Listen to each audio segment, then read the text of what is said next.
Welcome to the GTM Loop. I'm Angie Milano. And I'm Holly Glowaty. And as always, we are talking about go-to-market strategies, real stories from real people that can help you sell it, keep it, or grow it. And today's guest is Deborah Hill. And I've known Deb for years, and her ability to take startup principles and apply them just with real mastery is so impressive. And so today she's actually talking us through how she's applying it to nonprofits. Mm-hmm. And while we talk about nonprofit application of lean startup principles, you are going to see so many parallels to how this works for your business, no matter what stage you're in. We talk about everything from, starting something, or just being like, an older institution that needs to start new things in order to keep people interested, to get them growing with you and staying active. Yeah. So we're very excited for this conversation with Deborah Hill. We're excited. Enjoy. All right. We are very excited to welcome Deborah Hill to the podcast today. Deb, it's great to have you. Thank you. Thank you for having me. I'm excited to be here. Yeah. So to kick off, I'd love for you just to introduce yourself, give us a little background and what you're working on today. Okay.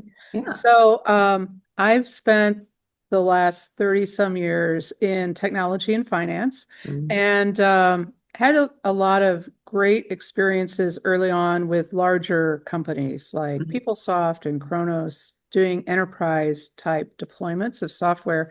And then in 2008, I moved into the startup world, and since then, I was in executive management at about 10 startups. Then I get to the point that we all get to, and I'm like, what do I want to do next? And I don't necessarily need to create the next huge revenue generating startup. So I started looking around, and I heard about the loneliness epidemic that we've all heard about.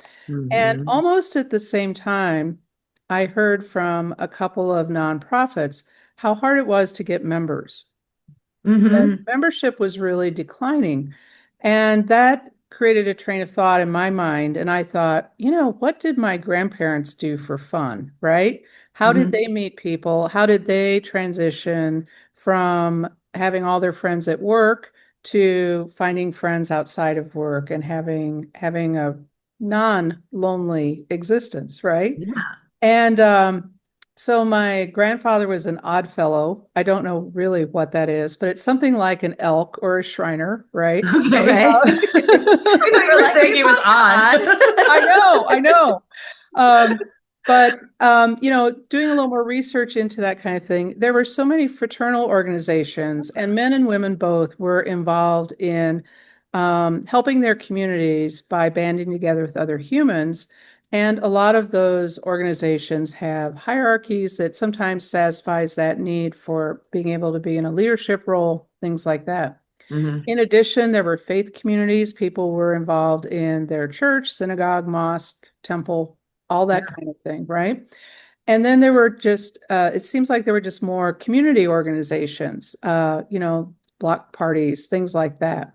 Yeah. I started thinking, I wonder if this is like the old Reese's peanut butter cup ad, two great things taste great together. So take a person who needs connection and needs community, and we introduce them to an organization that's in line with their values and goals and so forth, and they become part of that community. What does that do? It solves the loneliness problem, and it solves the membership problem. Yeah. So I've created a new entity called Seahorse Innovation Lab, and our goal is to help membership organizations reach new members, and as a byproduct of that, maybe help solve the loneliness problem. Love this.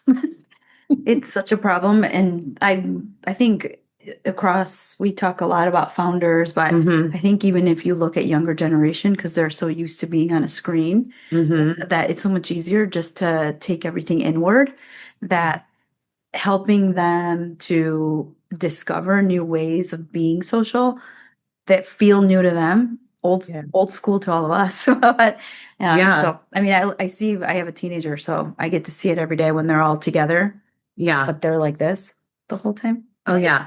Mhm. Yeah. I see it in adults too. Uh-huh. And I think it's to your point. It's people, I think there's often this idea that people want to be able to be idle as well. Mhm. Like, Mhm. isn't that the dream to go sit on a beach somewhere and have nothing to do? And I'm like, Yeah. that sounds Boring. awful. I It sounds think like a long weekend vacation, right? exactly. And then you come Forever. back to something that is It- engaging. And, Exactly. yeah. So Yeah. I love this idea because, you know, the idea of retiring, I watched my own father do this. He retired for a week, I say, Yeah. and That'll be me. now he's busier than ever. Mhm. But you're right. I think, I think to your point, there's maybe, a generation that is in the workforce right now that doesn't know how to build or how to create community in this way. Networking is probably the top question I get from younger up and coming, professionals. So, okay, walk us through this though. Like, how are you implementing this with Seahorse? I guess what's the process there? So first I started with a lot of customer interviews. So I'm a lean startup founder. I Yes. just go, it's coffee, Zoom, Zoom, and Yes. your plan, right? So what Mhm. I learned from all of that is the leaders in particular of these nonprofits, they're stretched so thin.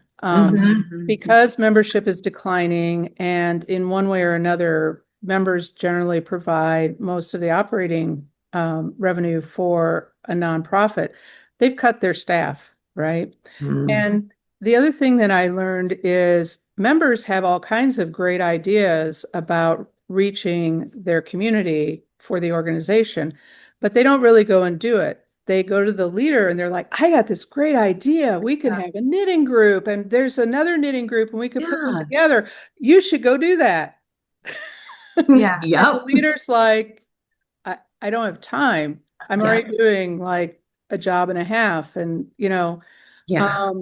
so I want to work actually with the members and empower the members through a training program that includes a lot of lean startup concepts like customer interviews, pivots, validation, measurement, because if you don't measure it, It it didn't doesn't happen.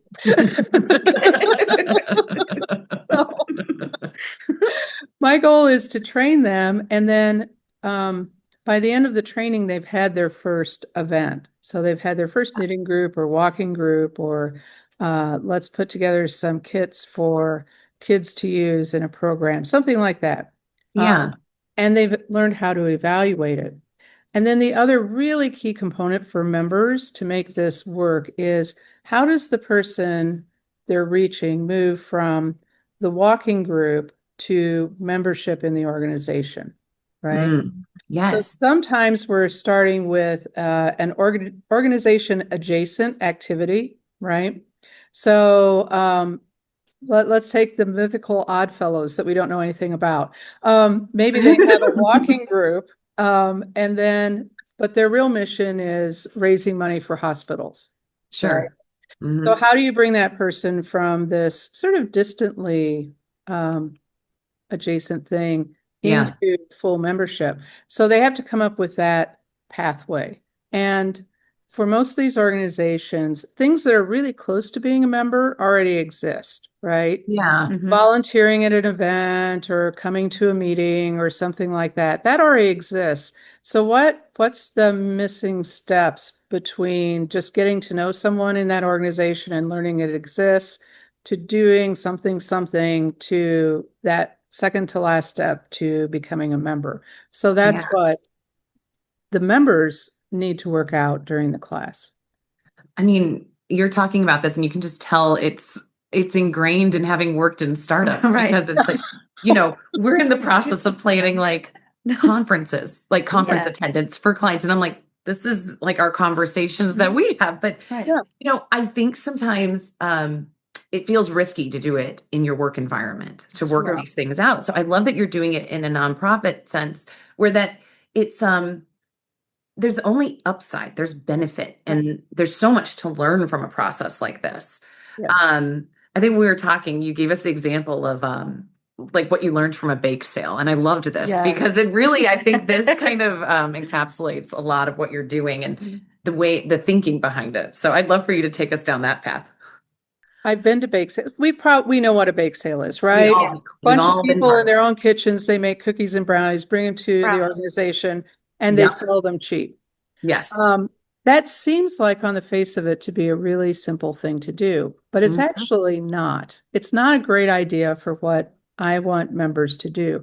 And the reason is the thing I learned from the bake sale is you have to have permission from your city or locality to have a sale of food. You have to ensure that everyone is cooking their food in a good, safe way that conforms to your state's food preparation rules. Then you have to make sure that the cold stuff is staying cold and, that it's priced correctly and that everyone that's handling it is wearing gloves and on and on and on and on. It's actually pretty complicated. And it doesn't make much money. Yes. That part. No one funded a hospital from a bake sale. So So what I want to do is work with people to understand that a really simple idea is a better idea, and an idea that doesn't start with bringing in revenue might be a better idea for this nonprofit.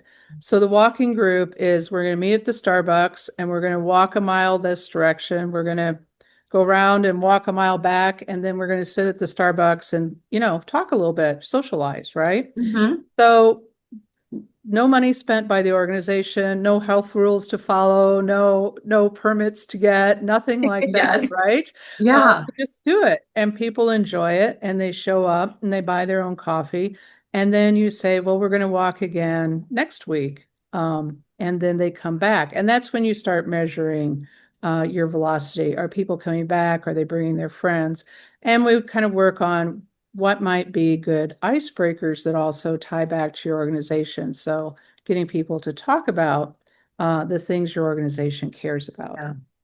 I love Iteration, Iteration. developing the relationship. I know I'm like all of this. Yeah. It's Yeah. so, I love this. And I've been on, I've started a couple of boards. And we started Midwest FinTech. We've Right. all been there. And I think you get very, one of the things I feel like I've run into even when I'm on a board is like, people also forget that it's beyond just the mission. The mission. Right? I think this connection that you're talking about really is a linchpin idea here, because it has to be more than just I'm doing something good. Right. There has to be some, I hate to say it, but there has to be some return on investment of time, talent, or treasure, as we like, as they say. But I think that's the thing. It's like, how do you help them understand sort of those ancillary benefits of doing something like Right. this too? Right.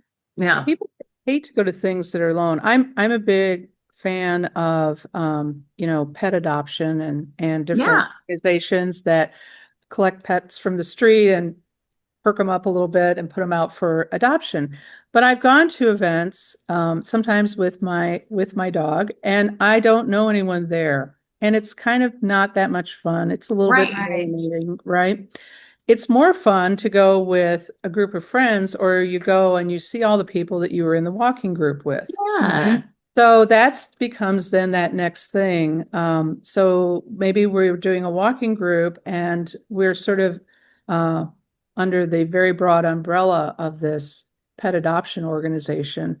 And then the pet adoption organization is having a 5K walk where you bring your dog and you pay $20 or you raise $20, something, and your whole group does that as a group. Right? Now you go and you're like, oh, there's all my friends from the walking group. Now I'm meeting their dogs. It becomes a social, but also community building and charitable exercise. And now I've learned even more about the organization, right? I got my free dog waste bags from from the local vet, right? Whatever it is. And I'm like, I wonder what else this organization does. And then our walking group goes to another of their events. And the next thing you know, I've become a member of that organization. And I'm talking to my friends about the value of pet adoption. So these are kind of some of the ways that all of that has to hang together. I like it. I like that you start small. Yeah. It doesn't have to be boiling the ocean. And I think that's just, I mean, it's something I struggle with still. I'm always like, just start with one thing. It doesn't have to be everything all at once, right? Like you can see a path to how it grows. And we call them experiments because, Right. Oh, I right? like that. Yes. Maybe It the allows walking for group that. isn't what people really want. Even after all your customer interviews, they didn't really want a walking group. They wanted to sit around and have coffee group, or they wanted a woodworking Right. group, or they wanted something, right? Yeah. So your experiment, by calling it an experiment, if it doesn't work out, that's okay. Right. Yeah. The word experiment gives you a little permission. And it gives you a little permission to, and also to like explore, which Mhm. I think a lot of times when you set out to build something, you have this idea in your head of what you're going to build, and then it evolves into something a little different based on either the people that will consume it, the in the community case, the folks that join the Mhm. community, and it actually ends up being exactly what it should be, but not what you thought it would be. And I think giving liberty to say this is an experiment makes it feel like we're going on this journey together. Mhm. Yes. There's two other pieces to this. One is it's a conversation starter with the people that go on the first walking group. Just continue Yeah. that idea. Hey, so you get the coffee. So we did this as an experiment. What did you guys think? Oh, well, it's an experiment. Of course you want my feedback, right? Right. It's not locked in. And the second thing is, as we run experiments, we can adjust to changes in the outside culture. Mhm. And a lot of these organizations are doing the same things that they did, when my grandparents were in them, Oh my gosh, Right. yes. Yes. right? Right? Yeah. Same style, same event, and they're the people who are members, they're bought in. They like this, right? Thing, Yep. but except fewer and fewer of them go every time. So it's opening Yes. their minds to saying, this is an experiment. We can still do the thing we always did because we like that. Yeah. That feels like home to us. But we can do this new thing too. We can run the experiment. And then if we have a big, like COVID was a big interrupter, if we have a COVID event, we just run different experiments. Right. Yeah. Gosh, it does. It helps you feel less stuck as Right. well, which I think Yeah. is a big thing. Because, and then, I mean, to your point about doing the same thing you've always done, I mean, what if you lose the passion or the excitement for that Yeah. event, Yeah. right? Like, I think a Yeah. lot of times you do things because you think you should. Right. Right. Yeah. Mhm. And not because you don't want to run something over and over again. You're like, oh, but I think the members like it, but I don't like doing it. I Right. mean, you're probably not alone then. Right. Well, yeah, that's a good point. If you get sick of it, Yeah. if odds are maybe, or you outgrow it or just changing times, whatever it is, Yeah. it doesn't have to be a negative. So that kind of segues into another really important concept with all of this, which I think is true of for-profit and startups in the for-profit Yeah. space. Everything is, why are you doing it? What Mhm. is your purpose, right? What is your purpose in offering the walking group? And the people who are coming up with the experiments and running the experiments need to feel excited about it. And what makes you feel excited about something? What makes you feel excited about a walking group as opposed to the 21st anniversary of the Always Have It event, right? The Exactly. OG, the anniversary of the OG. Exactly. Right. And so, the 21st anniversary awards dinner, right? And Yes. so, and everyone's like, no, well, okay, I'll go tired because I'll have to sleep through the program, right? Mhm. Um, so, so what is it? What are we trying to accomplish, right? Yeah. What's our purpose?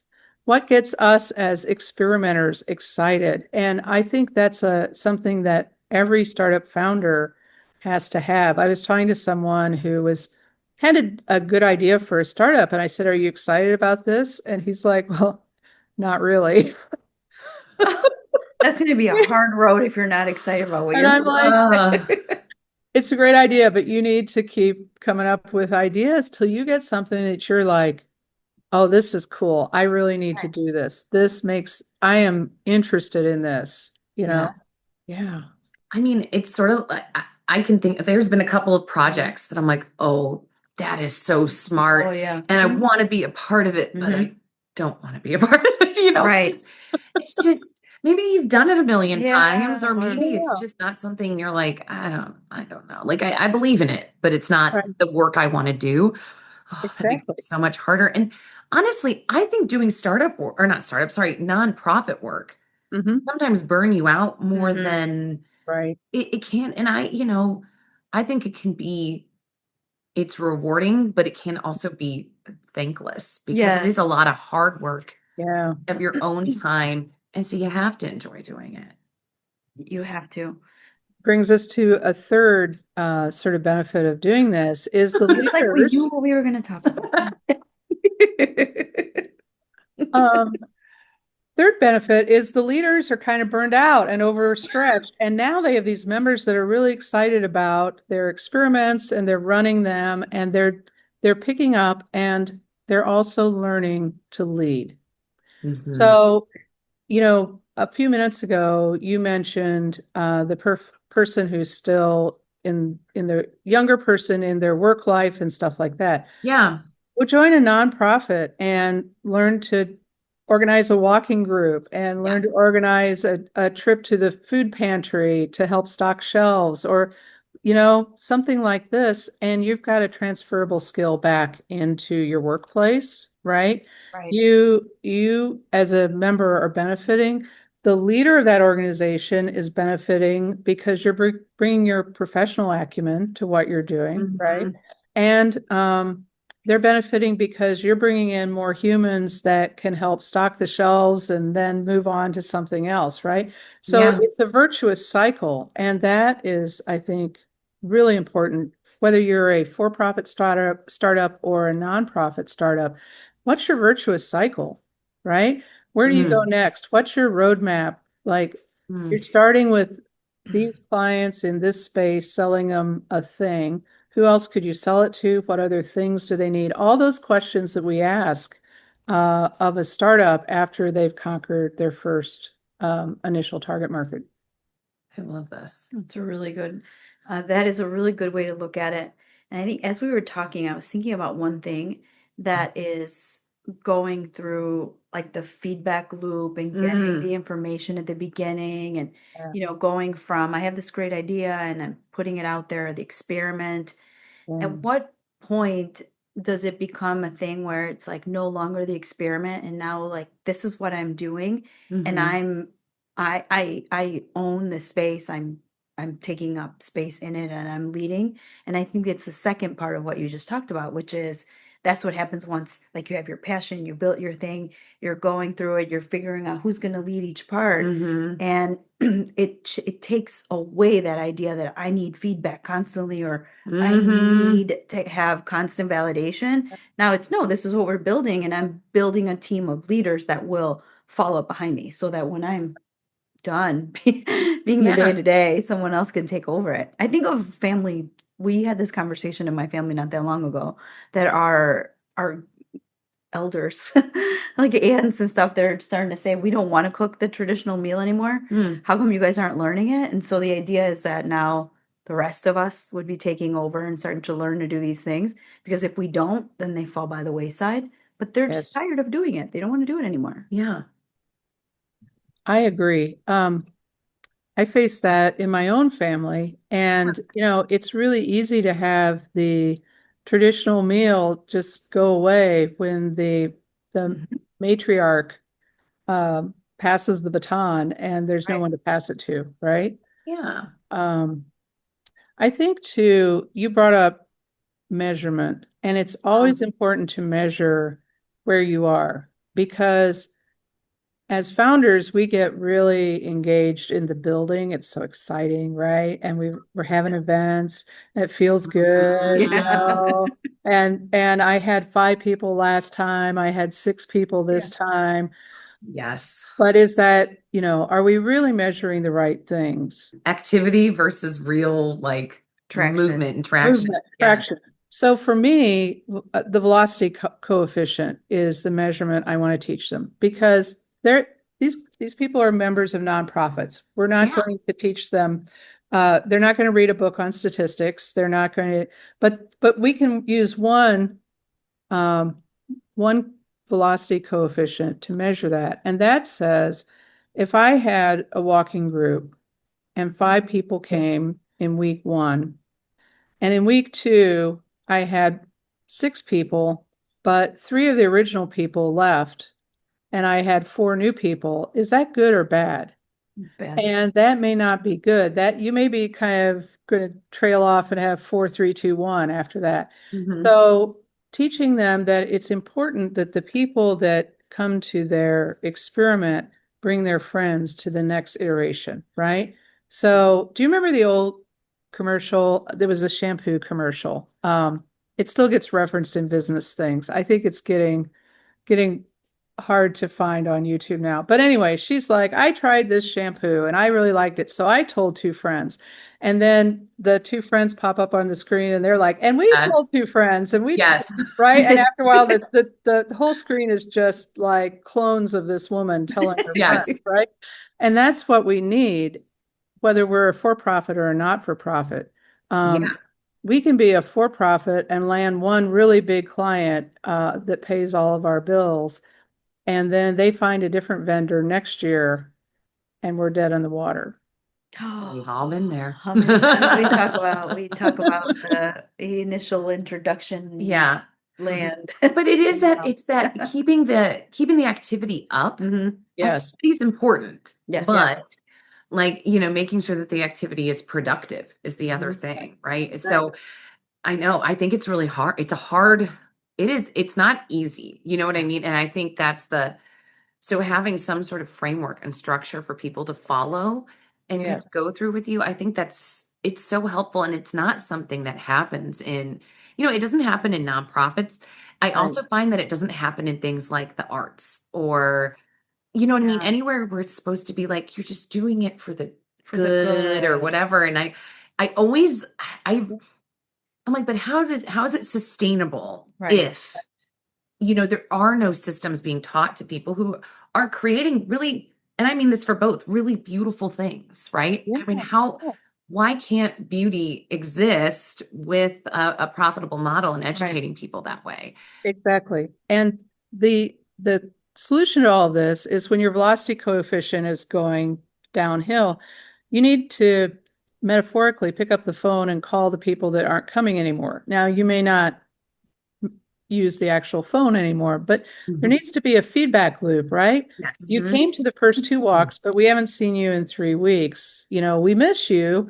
Here's a little NPS score, or here's a quick 2-question survey. Figuring out like why people aren't interested in continuing is important for both nonprofit and for-profit. And I'll be really honest, in all my years at for-profit, those exercises of picking up the phone and calling the customer that dropped the product, really, really, really, really, really, really, really low on the to-do list. Right. You're not like, let me call the person who isn't joining anymore. Yeah, exactly. I do that. Task 1 of my day. Right. You used to spend tens of thousands of dollars with us. Now you're gone. What happened? You're gone. What happened? Yeah. Exactly. I know. It's hard. I mean, especially when it's something like this that you're putting so much passion into. Right. Hearing hard news feels even more difficult. So I get it. Like gosh, is it necessary? It's necessary. But to your point, it doesn't have to be the phone anymore. You can just let someone fill out a survey or text. And then like, go make a friend read it. Tell me the news. With not-for-profits, what you're going to find is, maybe someone moved or there'll be those sorts of things. But any feedback you get toward your not-for-profit is really going to help you across your programs. Yes. Yeah. That's right. Yeah. Right. I thought there would be dogs. You're a dog adoption place. I thought there would be dogs. There's no dogs. Well, so now you know. I need to offer something where we play with dogs. Yes. Right. Yes, exactly.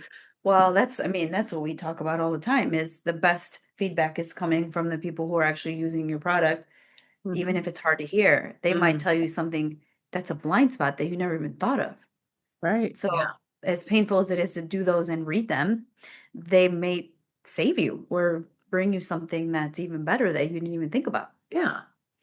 Oh my goodness. So much. I know there's a lot in this. This is great. So, okay. So Deb, if people want to work with you, how do they find you? What's this look like right now? seahorseinnovation.com, where you can get some basic information, and there's a contact form. Great. I'm actually rolling something out. I guess the hip cool word is vibe coding it with Claude and Claude Code. And that'll probably be public in another couple of weeks. We are looking for some people to be alpha students. So alpha means you don't have to pay, but you're going to be the first ones to go through it, and so you'll pay with feedback. So if you're interested in being part of that initial training, and very importantly, you're associated with a nonprofit that upon on whose behalf you can create some experiments and so forth.